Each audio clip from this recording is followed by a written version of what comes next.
السلام عليكم ورحمة الله وبركاته. إن الحمد لله نحمده ونستعينه ونستهديه ونستغفره ونعوذ بالله من شرور أنفسنا ومن سيئات أعمالنا.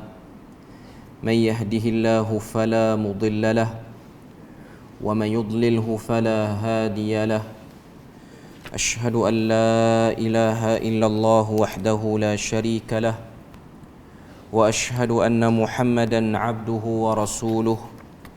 يا أيها الذين آمنوا اتقوا الله وقولوا قولا سديدا يصلح لكم أعمالكم ويغفر لكم ذنوبكم ومن يطع الله ورسوله فقد فاز فوزا عظيما. الحمد لله الذي بنعمته تتم الصالحات. ربنا آتنا من لدنك رحمة وهيئ لنا من أمرنا رشدا. اللهم آت نفسي تقواها وزكيها وأنت خير من زكاها أنت وليها ومولاها. Alhamdulillah, syukur pada Allah Azza wa Jal kerana dengan rahmat dan juga limpah kurnia yang Allah Ta'ala berikan, dapat kita bersama pada malam ni menyambung perbahasan daripada kitab Fiqhul Akbar karangan Al-Imam Abu Hanifah rahimahullahu ta'ala. Sambungan kita pada malam ni ialah pada muka surat 51, iaitu di bawah tajuk pengertian taufik. Sebelum ni kita bahas berkenaan dengan fitrah kejadian manusia, iaitu pada muka surat yang ke-49. Okay.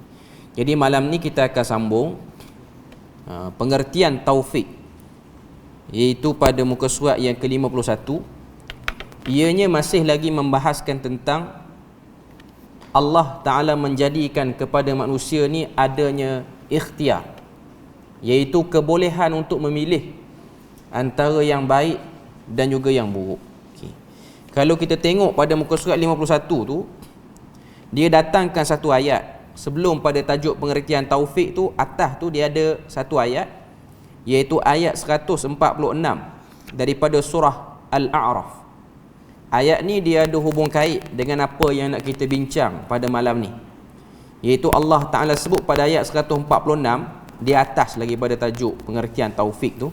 Saya ada beberapa benda nak kena sebut pada ayat tu, iaitu Allah Ta'ala kata, sa'asrifu an ayati alladhina yatakabbaruna fil ardi bighairil haqq wa in yaraw kulla ayatin la yu'minu biha wa in yaraw sabila ar-rushdi la yattakhidhuhu sabila wa in yaraw sabila al-ghayyi yattakhidhuhu sabila dhalika bi annahum kazzabu bi ayatina wa kanu anha ghafilin.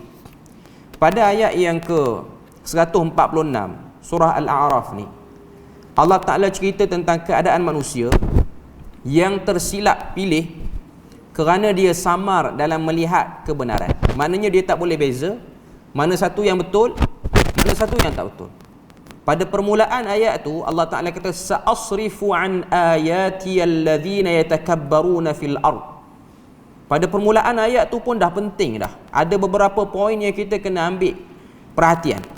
Allah Ta'ala kata, aku akan palingkan ayatku kepada orang-orang yang membesarkan diri di atas muka bumi ini tanpa alasan yang munasabah.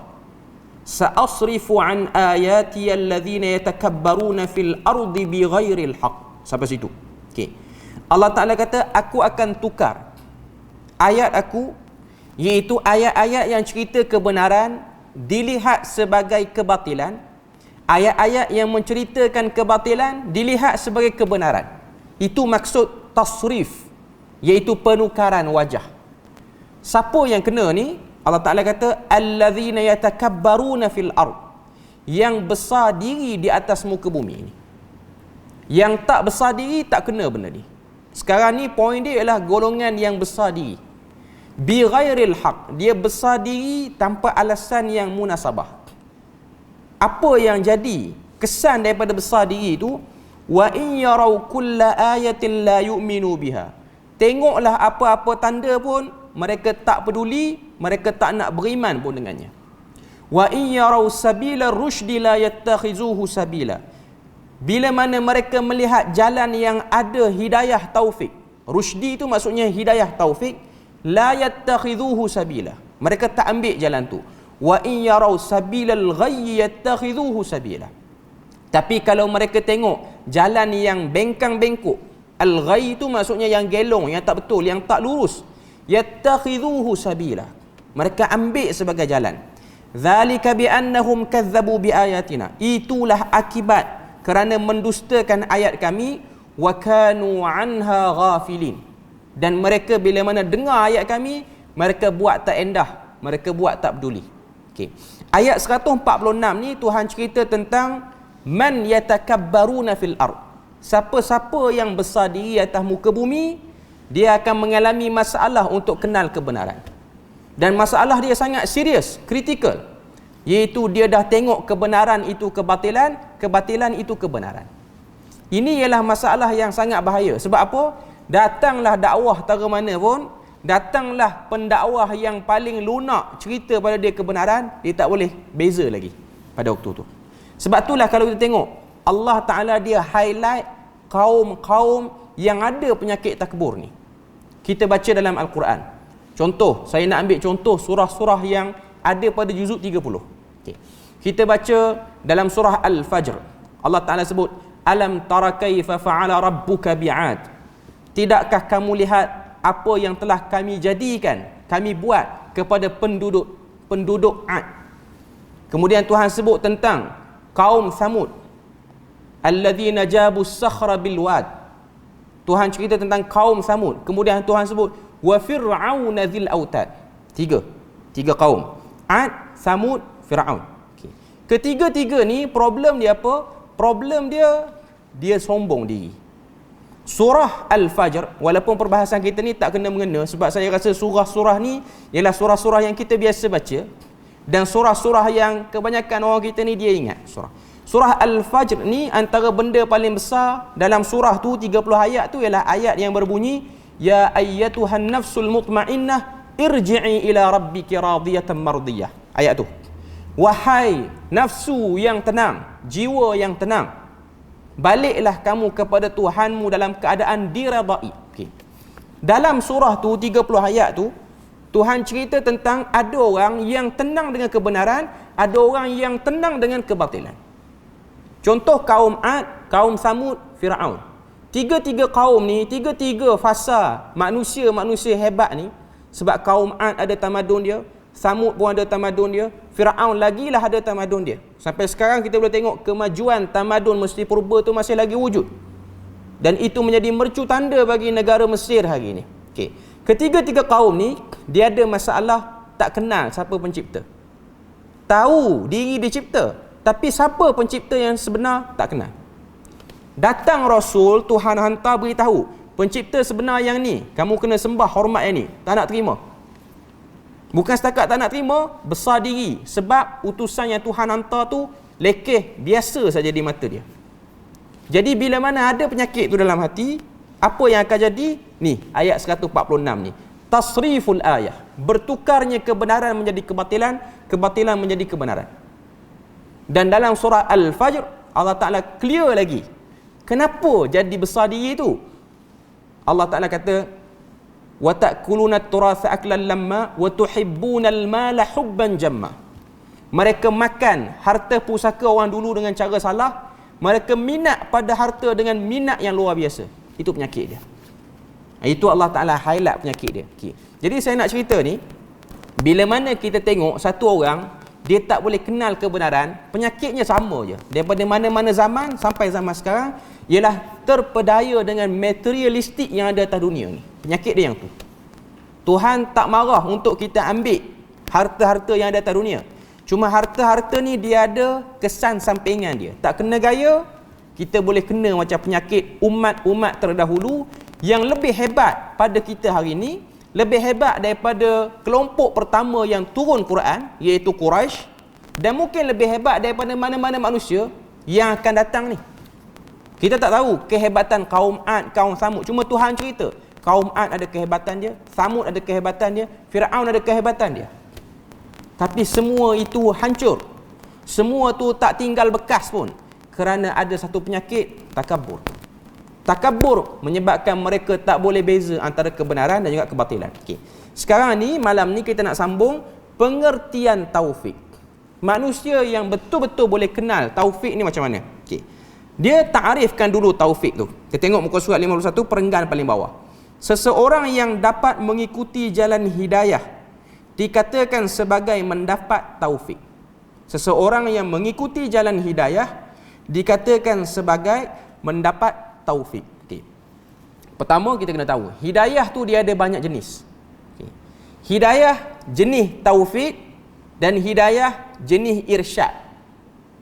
Itu lain. Taufik dan irsyad ada beza. Sebahagian para ulama dia bagi lagi istilah lain.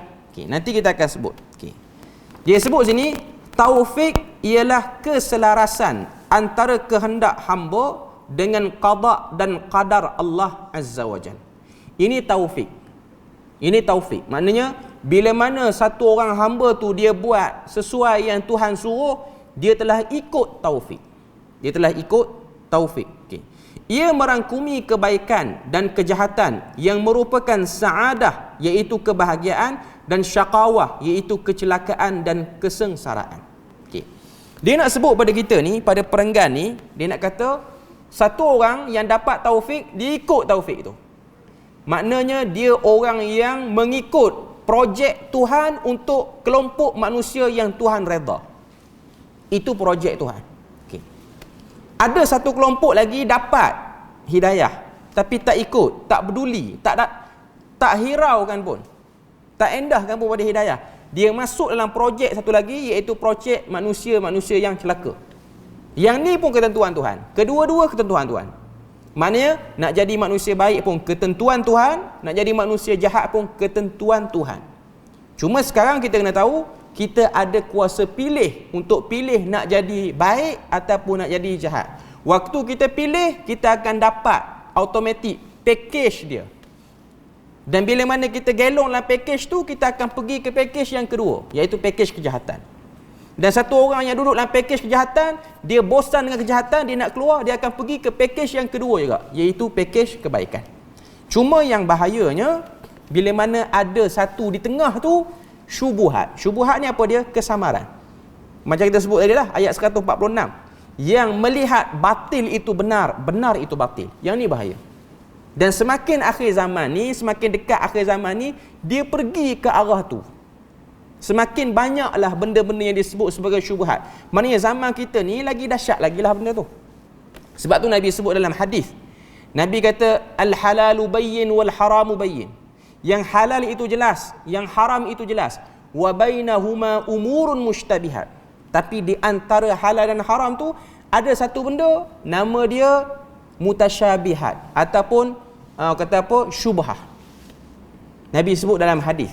Nabi kata di antara keduanya tu ada benda yang disebut sebagai perkara-perkara syubhah. Syubhah tu bahasa Arab. Bahasa Melayu ialah perkara yang samar. Bila mana bertembung di antara perkara ni, datang perkara ni pada kita, Nabi kata famanittaqa syubhat. Siapa-siapa yang tak ambil syubhat tu, maka dia telah jaga agama dia. Maknanya kita ni akhir zaman ada dua perkara yang kita kena hindari. Pertama yang jelas haram, yang kedua ialah syubhat. Yang kita tak boleh nak beza. Yang mana satu betul, yang mana satu salah. Okey. Jadi ini benda yang kita kena tengok. Banyak part. Duduk dalam muamalat pun ada, duduk dalam ibadah pun ada, duduk dalam urusan keluar masuk, bisikan dan ajakan syaitan pun ada. Dalam muamalat jual beli ada benda-benda yang disebut sebagai syubhat. Pembelian-pembelian yang syubhat. Urusan makan minum kita ada syubhat. Dalam ibadah pun sama. Ada ibadah yang jelas tak boleh buat, ada ibadah yang boleh buat, ada ibadah yang tak tahu boleh buat tak boleh buat. Tapi orang nampak itu perilaku ibadah. Sama juga dengan bisikan hati. Datang bisikan hati, kita tahu ini bisikan baik dan kita tahu ini bisikan buruk. Tapi ada satu bisikan yang kita tak boleh nak trace, ni baik ke buruk. Semua part manusia akan melalui benda tu. Inilah benda yang kita kena sedar. Dan para ulama melalui hadis Nabi, melalui Al-Quran, meletakkan beberapa cara dalam bab ni. Antaranya kalau tengok dalam bab muamalat. Dalam bab muamalat. Muamalat ni tuan-tuan jangan nampak jual beli barang semata-mata. Segala benda urusan harian yang umum. Maknanya termasuk dalam tu pun, munakahat pun duduk dalam tu. Iaitu nikah kahwin, cerai berai pun duduk dalam tu. Okey. Para ulama sebut, bila mana berkaitan dengan muamalat, al-aslu fil asya' al-ibahah. Hukum asal bagi satu benda tu boleh buat sehingga datang dalil mengharamkan dia. Contoh dalam bab jual beli. Semua jual beli boleh buat sekiranya tak ada dalil yang haramkan dengan jelas. Kalau ada dalil yang haramkan dengan jelas, baru tinggalkan. Ataupun benda-benda yang ada syubhat. Contoh baru ni orang kecoh tentang jual beli cedok. Ni yang muda-muda ni tahu, yang dalam TikTok ni kecoh isu ni. Iaitu satu barang yang harga dia tu harga yang berbagai-bagai. Ada barang murah, ada barang mahal. Dia letak setambun, lepas tu dia jual dengan kaedah cedok. Satu cedok RM5. Kita cedok tu dapat barang mahal, mahal lah. Untunglah kita sebab kita bayar murah je RM5. Tapi kalau kita dapat barang lagi murah pada harga cedokan tu hal kita, itu pasal kita. Boleh atau tidak jual beli macam ni? Ada hadis larangan. Dia panggil bai'ul mulamasah. Zaman jahiliah dulu ada kaedah jual beli macam ni. Tapi yang jadi haru biru sikit tu, bila mana ada penceramah yang kata benda tu boleh. Atas dasar taradi, redha antara pembeli dengan penjual. Tapi dalam bab tu dia ada unsur zalim mazlum. Ada pihak yang menzalimi, ada pihak yang dizalimi. Ada pihak yang dizalimi. Dalam isu ni dia banyaklah bab muamalat. Okey. Sama juga dalam bab pemilihan makanan. Kita nak makan apa-apa semua, satu benda tu hukum dia boleh makan sehingga tidak ada dalil yang mengharamkan. Datang dalil yang mengharamkan, datang petunjuk-petunjuk yang mengharamkan, kita kena tinggalkan. Contoh hari ni orang kecoh kedai nasi ayam, nasi itik di Penang, Sungai Ara. Saya tak pernah pergi makan. Walaupun saya kerap pergi ke Penang ni, tak pernah lah makan lagi. Tak pernah tahu lagi tempat tu. Okey. Ramai orang beratur. Orang kata sedap. Orang kata rasa dia lain. Okey. Sehinggalah datang satu video tunjuk nasi tu ambil dekat kedai Cina. Kedai Cina tu orang faham dengan culture Penang, dengan keadaan orang-orang yang duduk sana lama. Kebanyakan kedai-kedai Cina ni ada benda-benda yang diharamkan untuk orang Islam makan. Ada dijual, ada diproses itu. Okey. Jadi bila mana video tu dah jelas, pertama, kita sebagai orang Islam dah tahu dah benda tu tak clear, kita tinggalkanlah. Okey. Dan orang yang menjual, kalau dia rasa benda tu boleh beri satu gambaran yang tak elok, dia kena buat penjelasan. Dia kena jelaskan. Okey, tapi kalau tuan-tuan ikuti kes tu, penjelasan dia tu macam pelik sikit lah. Pertama dia kata dia bukan pergi hantar, bukan ambil stok ataupun hantar bekas. Dia suruh kedai Cina tu basuh bekas dia. Lepas tu ada orang counter balik kata, apa punya pasal daripada Sungai Ara nak pergi basuh dekat Paya Terubung, bukan main jauh, air tak ada ke kat kedai tepi-tepi. Benda tu mengundang macam-macam lah. Okay, tuan-tuan boleh ikuti benda tu. Okay. Tapi sebagai seorang Muslim, hukum asal sebelum kecoh ni kita boleh makan lah. Dari segi luarannya orang Melayu, makanan pun kita tahu orang Melayu urus, kita boleh makan. Bila mana dah ada orang bongkarkan, kita kena stop lah makan. Lepas tu ada orang tanya, yang makan dulu tu cerita lain. Tu cerita kita buat dalam keadaan tak tahu. Ni bila mana dah tahu, nak pergi cari lagi. Ada orang dah tahu, pergi cari lagi. Lepas viral ni dia pergi cari. Lepas tahu dah daripada kedai Cina. Yang tu problem. Yang sebelum-sebelum ni tak apa. Apalah. Orang tu dah tersilap makan. Okay. Tapi bila mana dah datang, dia panggil syubuhat. Sebab yang jawab penjelasan dia tak clear. Yang buat tuduhan pun masih lagi sama-sama. Sebab kita tak nampak secara direct Cina tu cebok ke apa semua tak nampak. Cuma nampak hantar bekas. Okay. Maka kita boleh buat macam-macam andaian dan assumption kita boleh buat. Okay. Cuma tunggu penjelasan pun nampak macam pening, macam gelong, tak tahu mana satu yang betul. Kita sebagai pelanggan ni ambil keputusan tak makan dululah yang tu, makan yang lain dulu. Tak kata lagi kawan tu memang betul ambil dari Cina, tapi tak makan dulu sebab itu dia panggil syubhat, tak jelas siapa betul siapa salah. Nak katanya dalam isu benda-benda syubhat, tinggalkan. Benda-benda yang ada problem, tinggalkan. Okey. Dalam isu ibadah, para ulama sebut al-aslu fil ibadah at-tahrim. Asal bagi ibadah tak boleh buat dulu. Datang dalil suruh buat, baru kita buat. Dalam bab muamalat tadi, boleh buat. Datang dalil tak boleh buat, baru tak buat. Itu ada beza. Itu ada beza pada urusan ibadah pada urusan muamalat. Okey. Cuma saya nak sebutnya itu kaedah umum kita orang awam kena pegang. Bila mana berhadapan dengan benda-benda yang tak jelas, benda-benda yang samar ni. Okey. Jadi dalam poin ni dia nak kata taufik ni orang yang nak ikut kebenaran dan akhirnya dia duduk dalam pakej kebenaran yang Tuhan dah sediakan. Ini orang yang ikut taufik. Okey. Dalam istilah ilmu usul tafsir dia panggil ira'atut tariq. Hidayah jenis ni ialah hidayah tunjuk jalan. Tuhan hantar kita satu benda yang tunjukkan kita pada kebenaran. Mungkin kita datang kuliah baru tahu ni kebenaran, tapi tinggal nak ikut tak nak ikut. Itu dia panggil dah dapat hidayah, tapi tak dapat hidayah yang lebih power lagi, itu buat. Baru dengar. Macam Firaun dapat hidayah, datang Nabi Musa, datang Nabi Harun, tapi dia tak ikut hidayah tu. Dia dah datang. Yang macam ni kalau dia mati di akhirat, dia akan kena soal jawab teruk sebab dia dah dengar kebenaran tu. Cuma dia tak nak ambil, tak nak fikir, tak nak buat peduli pun pada kebenaran tu. Okay. Tapi kalau satu golongan manusia yang tak pernah dengar langsung hidayah, tak pernah dengar langsung orang mengajar agama, yang tu cerita lain. Okay. Kita tengok muka surat 52.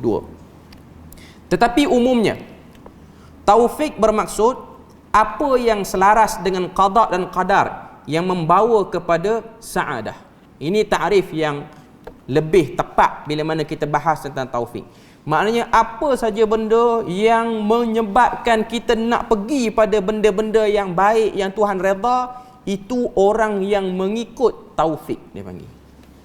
Orang yang mengikut taufik. Kita selalu dengar perkataan taufik ni bila mana dah habis program forum baru dengar. Wabillahi taufiq wal hidayah wassalamualaikum warahmatullahi wabarakatuh. Baru dengar yang tu. Okey.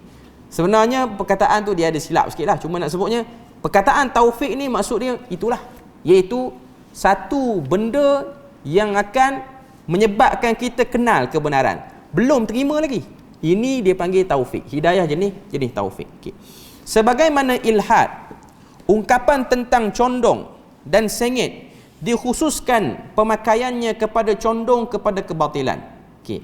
Dalam syarah kepada Fiqhul Akbar oleh kebanyakan para ulama yang lain, sini dia datangkan daripada Al-Maghnisawi, ini daripada ulama daripada India, syarah Fiqhul Akbar. Dia kata sini bila mana sebut taufik lawan dia ilhad. Itu yang dia sebut situ dulu, sebagaimana ilhad ungkapan tentang condong dan sengit. Bila mana sebut taufik, kata lawan dia ialah ilhad.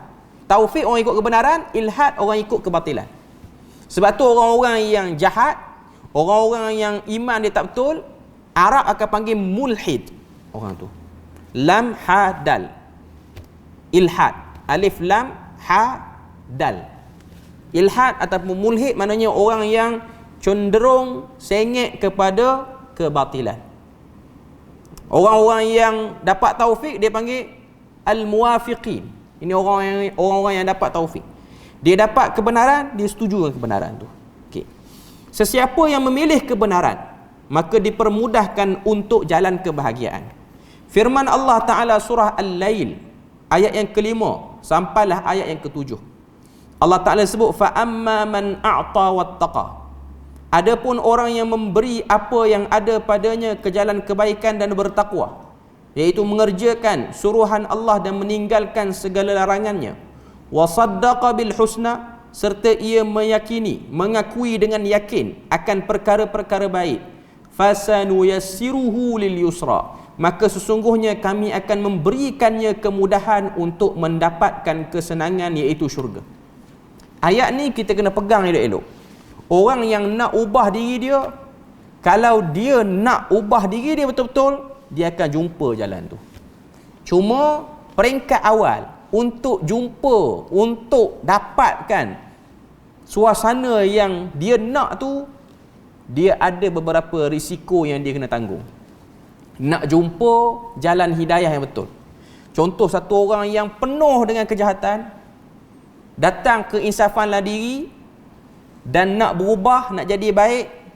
Untuk tempoh awal dia nak berubah tu, baru-baru nak berubah, dia akan rasa penat, dia akan rasa susah, dia akan rasa sempit je nak ambil mana-mana jalan kebaikan ni. Itu normal. Ibnul Qayyim Al-Jauziyah dia sebut dalam Miftah Darus Sa'adah, itu ialah risiko yang perlu diambil untuk orang nak berubah. Sebab apa? Sebab satu orang yang dah lama dengan benda-benda yang dia tak biasa, dia nak biasa dengan benda baru ni, dia ambil masa. Dia akan rasa berat, dia akan rasa penat. Contoh, orang yang nak kurangkan berat badan, dah biasa makan sedap, dah biasa makan selera, nak cut makan tu susah untuk tempoh-tempoh awal. Bila mana dia dah steady, dia dah ikut, dia dah biasa, maka dia akan nampak kesenangan. Itu normal, semua tempat macam tu. Orang belajar macam tu, orang nak berubah pun macam tu. Orang nak belajar pun bila mana dia nak faham, awal ni dia tak faham, dia tak akan datang dengan terus faham. Melainkan orang-orang yang dapat mauhibah, hadiah, anugerah pada Tuhan, mudah betul jalan dia. Ada orang macam tu. Tapi kebanyakan orang tak macam tu. Kebanyakan orang dia kena lalu jalan-jalan yang payah. Sebab apa? Sebab lama dah kamu lawan Tuhan ni.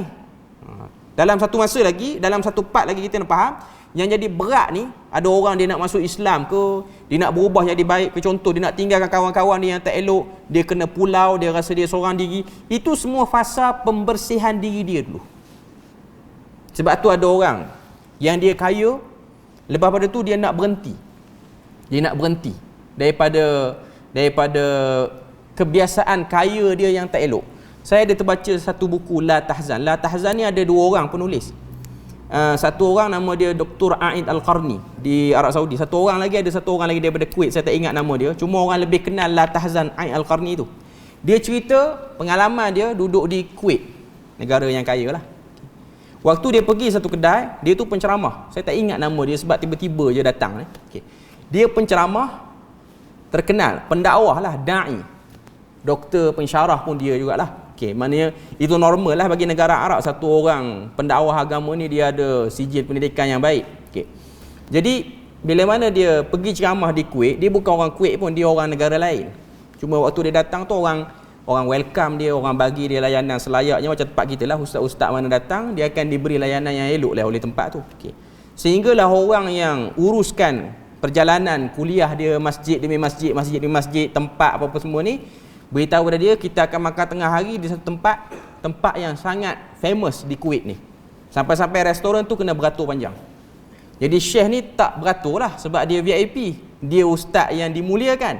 Jadi ada orang lain tolong beratur untuk dia. Jadi dia pun diberi tempat duduk, ada meja siap dah. Waktu dia duduk di sebelah satu orang yang dari segi pakaiannya, dia kata dalam buku tu, orang yang sangat mewah. Orang Arab ni kita boleh cam.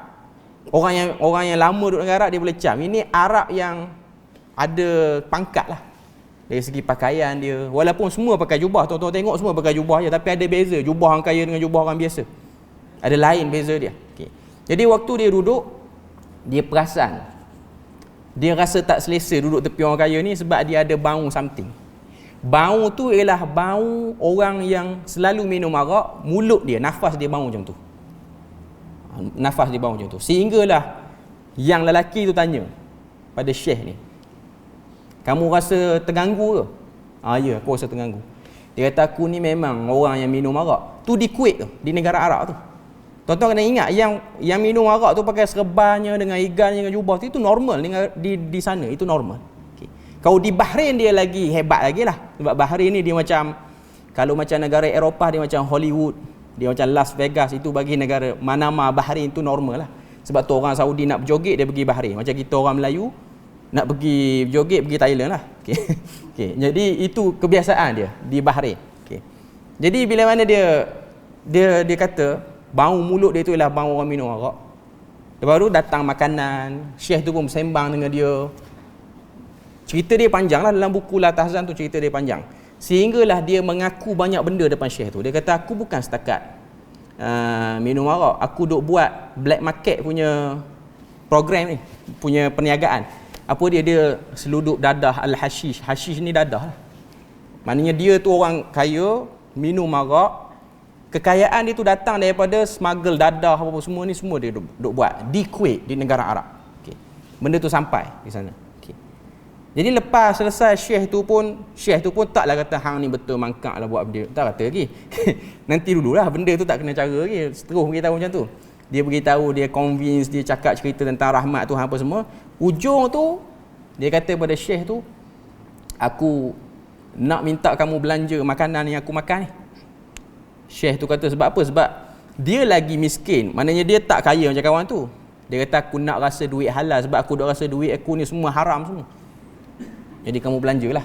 Okay. Jadi Syekh tu belanja, tak berapa banyak pun dia makan. Kalau dia makan banyak tu masalah juga lah. Sebab Arab ni di Kuwait, di UAE ni normal makan kedai makan 500 riyal ke atas tu normal price lah untuk negara-negara yang macam tu. Okay. Jadi Syekh ni belanja, dia pun ambil nombor Syekh. Lepas pada tu dia call. Syekh tu masih lagi belum meninggalkan Kuwait, masih lagi ada, dia call. Yang kaya yang minum arak tu dia call. Dia kata aku rasa aku nak tinggalkan benda-benda yang aku buat ni. Dia call Syekh tu, dia kata macam mana nak tinggalkan benda ni? Syekh tu kata kita pergi buat umrah. Kamu pergi buat umrah. Dia orang kaya, orang yang ada akses dengan VIP. Lepas setengah jam dia call Syekh tu, dia kata jom kita pergi buat umrah. Orang kaya senang kerja dia. Okay. Kita pergi petang ni kak. Syekh pun pergi sekali. Dia akan saja. Okay. Dia sampai, dia pergi buat umrah apa semua. Saya ringkas cerita. Dia pergi buat umrah apa semua. Dia selesai pergi buat umrah. Dia pun beritahu pada Syekh, duit-duit dia ni yang banyak berapa juta dinar Kuwait. Dinar Kuwait ni antara dinar yang paling mahal di dunia lah. Satu dinar Kuwait dah RM12 ke RM13, saya tak pasti. Tapi dia antara strong currency lah di dunia ni. Okay. Dia kata dia nak sedekahkan semua pada mana-mana badan lah. Pergi jumpa pengurusan Masjidil Haram. Masjidil Haram pun kata ni, pengurusan dia kata ni ada saluran-saluran yang dia boleh beri. Lepas tu berpisahlah Syekh tu dengan lelaki yang kata minum arak tu. Dia kata lepas 5 ataupun 6 tahun dia pergi buat umrah, Syekh tu dia perasan yang jadi cleaner dalam Masjidil Haram tu ialah orang kaya tu dulu. Dia dah miskin dah. Lepas tu dia tanya, macam mana kamu hidup sekarang? Dia kata lebih baik daripada 5-6 tahun yang dulu. Walaupun miskin. Dia kata sekarang aku dah tak ingat dah berapa kali dah aku khatam Quran. Sebab banyak sangat aku khatam Quran. Aku boleh ikut kelas Syekh ni, ikut kelas Syekh. Tapi dari segi kaya tak kaya lah. Sebab gaji untuk orang cleaner ni tak sampai 1,000 riyal pun ada waktu tu. Tapi dia rasa sa'adah. Saya nak katanya apa dia? Orang yang nakkan kebaikan, dia jumpa kebaikan, dia akan dapat kebaikan tu. Cuma untuk tahan diri, kekayaan kita hilang sedikit demi sedikit, itu ada orang dia tak tahan situ. Tengok harta hilang, tengok dah muflis, dah satu persatu kena bekukan, kenderaan-kenderaan mewah dah hilang satu. Ini kebiasaan orang dia tak mampu yang ni. Orang yang nak berubah dia tak mampu yang ni lah. Sebab tu ada orang dia dah nak berubah, dia tengok hilang banyak, dia tak jadi pula berubah. Sebab dia tak tahan yang tu. Itu normal bagi satu perubahan, dia nak ke arah tu. Dia akan melalui benda-benda seperti itu. Cuma Tuhan kata fasanuyassiruhu lil yusra. Aku akan mudahkan jalan dia, cuma adalah sikit risiko dia tu. Okey, muka surat 52. Sebaliknya, akibat buruk jika manusia memilih kesesatan setelah mana dia mendustakan pengkhabaran daripada Allah. Allah Ta'ala sebut pada surah Al-Lail ayat 8 hingga 10, wa amma man bakhila wastaghna. Adapun orang yang bakhil daripada berbuat kebajikan dan merasa cukup dengan kekayaan dan kemewahan dia, wa kadzdzaba bil husna, serta mendustakan perkara yang baik, fasanuyassiruhu lil usra, maka sesungguhnya kami akan memberikan kemudahan untuk mendapat kesusahan dan kesengsaraan. Okay. Satu orang dia pilih nak dapat kebaikan, dia akan dapat jalan kebaikan. Cuma macam saya sebut tadi lah, dia akan ada risiko dia. Sama juga dengan orang yang pilih jalan keburukan, dia ada risiko dia. Risiko dia ada. Walaupun nampak nak jadi jahat ni macam mudah, tapi payah. Sebab orang yang first time nak jadi jahat, dia tak akan boleh buat kejahatan yang first time. Dia diarahkan untuk curi barang ni, dia tak boleh curi lagi. Dia diarahkan untuk pukul orang ni, walaupun dia boleh pukul, dia tak boleh pukul lagi. Dia arahkan untuk bunuh orang ke apa-apa semua, dia ambil masa. Lepas dia boleh buat, bukan makna dia tenang. Dia ada rasa takut-takut pula. Dia takut orang akan tangkap dia, orang akan buru dia. Sebab tu kita akan tengok orang jahat pun, walaupun orang kata jahat tu macam mudah, tapi hiduplah keadaan takut-takut. Tuan-tuan tengoklah mana-mana penjenayah pun, walaupun dia rasa dia kuat, tapi di lubuk hati yang paling dalam tu ada juga rasa takut. Ada juga rasa satu masa nanti aku akan jatuh. Kalau aku tak jatuh pada pihak berkuasa, aku akan jatuh pada penjenayah lain yang lagi jahat pada aku. Itu benda normal. yang akan ada. Maknanya jadi jahat pun ada risiko dia, jadi baik pun ada risiko dia. Cuma risiko jadi jahat dua kali. Dunia kena, di akhirat pun teruk kena. Risiko jadi baik, di dunia mungkin orang akan nampak kebaikan yang kita buat tu pelik, tapi di akhirat benda tu diredai oleh Allah Azza wa Jalla. Okey. Kemudian kita tengok, dia datangkan lagi dalil ayat yang ke-60 surah Yunus, innallaha ladzu fadlin 'alan nas walakinna aktsarahum la yashkurun. Sebenarnya Allah jualah yang melimpahkan kurnia kepada manusia, meliputi rezeki pemberiannya dan hukum-hukum syarak yang diturunkannya, tapi kebanyakan mereka tidak bersyukur. Okay, jadi poin dia ialah tidak bersyukur. Kalau kita tengok dalam ayat sebelum tu, wa kadzdzaba bil husna, mendustakan kebaikan. Wa amma man bakhila wastaghna, adapun orang-orang yang bakhil dan rasa nakkan kekayaan. Itu antara penyakit-penyakit dia akan blok orang tu daripada dapat kebahagiaan, iaitu kebahagiaan akhirat. Dia akan rasa tak puas, dia akan rasa takut dan macam-macam. Okey. Seterusnya kita pergi pada tajuk seterusnya, perjanjian alam arwah. Selesai untuk fitrah kejadian manusia dan juga pengertian taufik. Okey. Akhraja dzurriyyata Adam min sulbihi faja'alahum 'uqala faqatabahum wa amarahum bil iman wa nahahum 'anil kufri فأقروا له بالربوبية فكان ذلك منهم إيمانا فهم يولدون على تلك الفطرة ومن كفر بعد ذلك فقد بدل وغير ومن آمن وصدق فقد ثبت عليه ودواما. Maksud dia, Allah Ta'ala mengeluarkan zuriat Adam daripada tulang sulbinya dan menjadikan mereka orang yang berakal, iaitu memberikan kepada mereka akal. Tuhan jadikan semua yang keluar pada zuriat Nabi Adam itu berakal. Faja'alahum uqala. Maksud dia apa sini? Bukanlah semua yang tak berakal zaman sekarang tu bukan zuriat Nabi Adam. Ini sebut secara umum. Akan adalah kes-kes terpencil, orang yang kita sebut sebagai OKU, kelainan upaya mental dia kurang, cara berfikir dia tak sama macam orang normal. Yang tu memang akan adalah. Cuma yang difokuskan sini adalah orang yang berakal. Okay. Fakhatabahum wa amarahum, kemudian Allah Ta'ala menitahkan kepada mereka dan menyuruh mereka beriman. Wa nahahum 'anil kufri, larang mereka pada kufur. Fa aqarru lahu birrububiyah, dan mereka mengakui rububiyah Allah Azza wa Jalla, iaitu berdasarkan dalam Al-Quran Allah Ta'ala sebut alastu birabbikum qalu bala syahidna. Itu ayat yang terkenal. Bila mana Tuhan tanya pada kita, bukankah aku ini Tuhan kamu? Mereka jawab, bahkan kami menyaksikan kamulah Tuhan kami. Iaitu kita menyaksikan rububiyah Allah, Tuhan yang maha cipta, Tuhan yang maha memelihara, Tuhan yang maha menjaga kesinambungan makhluk ni semua sekali. Fakana dzalika minhum imana, maka itu bererti mereka beriman. Maknanya secara umum, semua manusia yang ada dan wujud, sama ada yang dah mati ataupun yang hidup, semua sekali ini mereka telah menyatakan rububiyah Allah Azza wa Jalla, telah menyatakan Tuhan itu Rabb mereka. Termasuk orang kafir yang kita kenal zaman sekarang. Tuan-tuan tengok Presiden Amerika Syarikat Biden ke apa-apa samalah tu. Dia orang dulu tu, zaman penciptaan awal tu dah sebut pun Allah Ta'ala tu Tuhan dia orang. Cuma keluar ke dunia tu fitrah dia orang terganggu, terima kekufuran. Mungkin terima tu kerana kesinambungan ahli keluarga yang memang dah kufur, ataupun kes-kes terpencil dah Islam jadi kafir. Macam tuan-tuan tengok kan, tuan-tuan tengok cerita yang terkenal dalam satu orang tokoh di Nusantara, iaitu Profesor Hamka. Adik dia, saya tak ingat adik dia apa, adik dia tu convert jadi Kristian umur 50 lebih. Adik Hamka tu dia jadi Kristian umur 50 lebih dan dia mati umur 80 lebih. Dia bukanlah adik-beradik kandung, dia adik-beradik tiri. Hamka daripada mak lain, yang jadi Kristian tu daripada mak lain. Yang jadi Kristian tu ayah Hamka, Haji Abdul Malik Karim tu, dia kahwin dengan mak kepada adik Hamka tu dan tak pernah cerai. Maknanya kahwin, keluarga yang tersusun elok. Tapi Hamka ni mak dia tu diceraikan. Maknanya dari segi rumah tangga yang tak terganggu, adik dia yang Kristian tu lagi smooth perjalanan dia. Yang Hamka ni ada gangguan ni lah, sebab satu keluarga yang ada cerita cerai berai ni, dia akan beri kesan pada anak tu. Okay. Tapi yang duduk dalam agama, yang bawa agama ni tinggi, dakwah apa semua, yang duduk dalam family yang tak berapa elok tu, yang jadi Kristian tu yang lain. Okay. Saya nak cerita di sini ialah titik turning point manusia ni. Kalau dia terkena dia akan kena. Sebab tu kita ni kita kena perhati sekeliling kita dan kena perhati juga apa yang kita minta.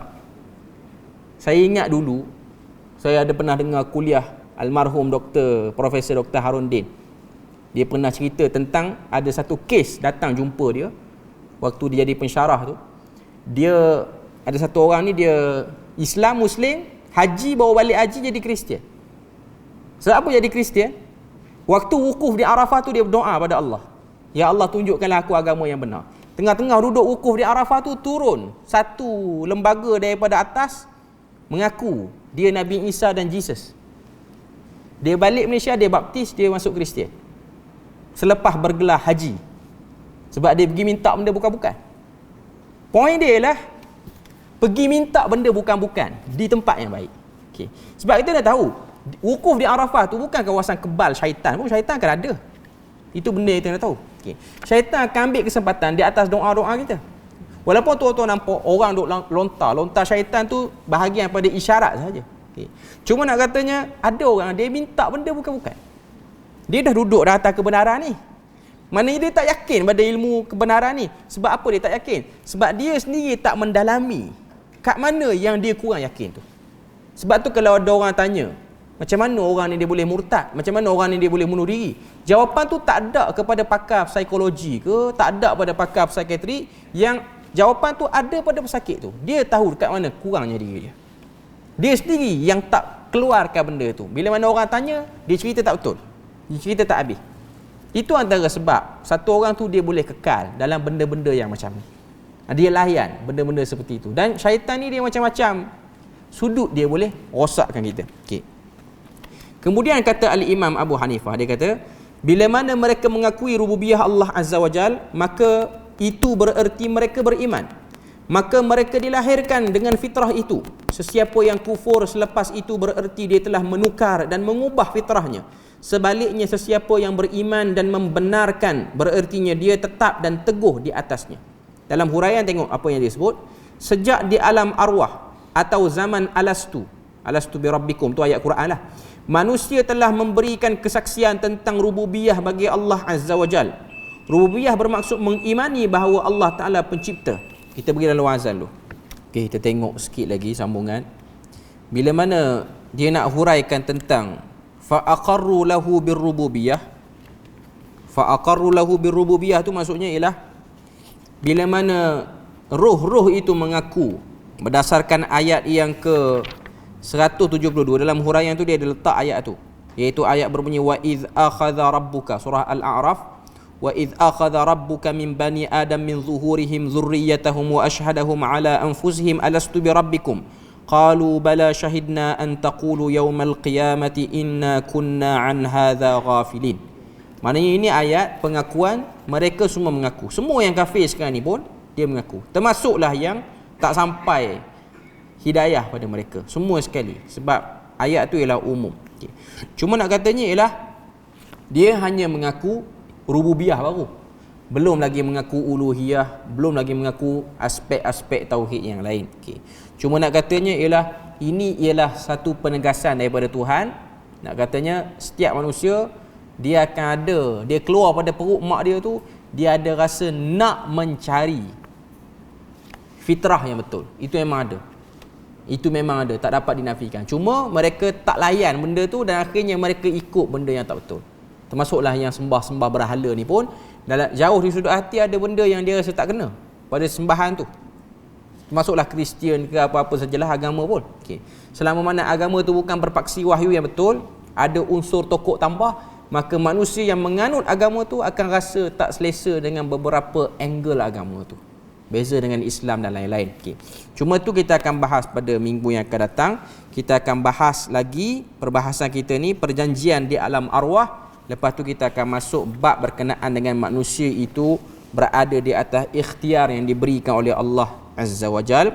Jadi setakat itu saja kita punya perbahasan pada malam ni. Moga Allah Ta'ala beri pada kita rahmat dan berkat. Subhanakallahumma wa bihamdik, asyhadu an la ilaha illa anta wa astaghfiruka wa atubu ilaik. Wassalamualaikum warahmatullahi wabarakatuh.